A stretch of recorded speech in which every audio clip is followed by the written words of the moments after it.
Kaugnay sa pagpapauwi kay Mary Jane Veloso, makausap natin ang kanyang mga magulang na sina Cesar at Celia Veloso. Magandang umaga po. Gandang umaga rin po. Magandang umaga po. Opo, 14 na taon po ang inyong hinintay. Nabanggit po ba sa inyo kung kailan makakauwi si Mary Jane? Wala pa po, hindi pa po nila nababanggit. Meron na ho bang taga-gobyerno ang kumausap po sa inyong direkta para ibigay nga itong magandang balitang ito? Wala pa po. Wala pa. Paano niyo po nalaman ito pong nangyaring pagpapauwi po sa inyong anak? Sa migrante po, sa international.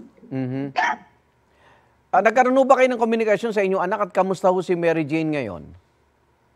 Okay naman po siya. Nung po isang araw, tumawag po siya. Sabi po niya sa amin, "Nanay, tuloy na po yung pagdalaw niyo dito sa December 15 to 19. Hihintayin ko kayo, kaya pag-ingatan niyo sarili niyo." Yun po ang sinabi sa amin. So, mas magandang balita kasi kung kayo ang pupunta ron, mas siya na ang uuwi dito, nanay. Opo. Ang sabi ko lang po sa kanya, baka po pwedeng January na lang sa birthday niya. Sandali po katatlo ko sa Philippine Embassy. Tapos tumawag po siya uli, "Nanay, hindi na daw pwede dahil nakabook na ng 15 to 19. Kaya alam niya, pupunta po kami ng December doon. Opo. Tatay, sabi po ng pamahalaan, pagdating sa Pilipinas, ikukulong pa rin po si Mary Jane at hindi diretso sa inyong bahay dyan sa Nueva Ecija. Payag na po ako. Gusto ko dahil makakauwi na po yung anak ko, kaya lang, pagka nilipat po nila dito sana, di pa sa safe na lugar po nila dalhin. Yung talagang safety po siya na wala po kami pinangangambahan. Doon po nila sana ilagay. Tatay Cesar, ano pong reaksyon nyo? Ba, Ano pong reaksyon nyo na makukulong pa rin si Mary Jane at hindi uuwi dyan sa inyo? opo, masaya po kami. Kaya lang po, nangangamba rin po kami. Kung ikukulong pa po din sa Maynila, dapat ikulong po nila sa safety yung aking anak. Dahil yung recruiter niya, nagbitiw po sa amin na sila daw po ang international na sindikato. Kaya nangangamba rin po kami. Dapat po, nilagay po nila sa safety yung pagkulong sa aking anak. So hanggang ngayon, may banta pa mula sa recruiter ni Mary Jane? Opo, talagang nangangamba po kami dahil nung nakulong po yung aking anak, sinugod po namin siya na huwag kayong maingay tatay, nanay, dahil kami international na sindikato. Kayang-kaya namin ilabas yun, maski magbabayad kami ng 5 milyon. Huwag lang kayong lalapit sa mga matatakas na tao. Yun po ang talagang binitiwan po sa amin. Hanggang ngayon, may takot pa ho kayo, tay? Opo. Natatakot pa rin po kami dahil yun nga po ang binitiwang salita sa amin kaya natatakot po kami. Sinusulong po ng mga abogado ni Mary Jane yung tinatawag na absolute clemency. Kayo po bilang mga magulang, ito rin ba ang hiling ninyo? Opo, yun po talaga hiling namin.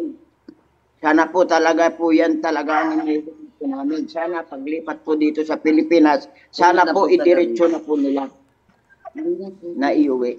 At sa magandang balitang yan, may mensahe ho ba kayo sa Pangulo ng Indonesia at kay Pangulong Bongbong Marcos? Opo. Nagpapasalamat po kami sa Pangulo ng Indonesia dahil sa tagal ng panahon, ngayon at siya na po, naisipin po niya na balik po yung anak ko dito po niya ilipat. Nagpapasalamat po kami. Maraming salamat sa Pangulo ng Indonesia at nagpapasalamat din po kami sa Pangulo natin dito at inaksyonan na po nila yung kaso ni Mary Jane. Ang hinihingan po namin sa aming Pangulo, sana sa safe na ilagay yung anak ko. Huwag po nyo doon sa Mandaluyong. Dahil andun po Maria Cristina Sergio.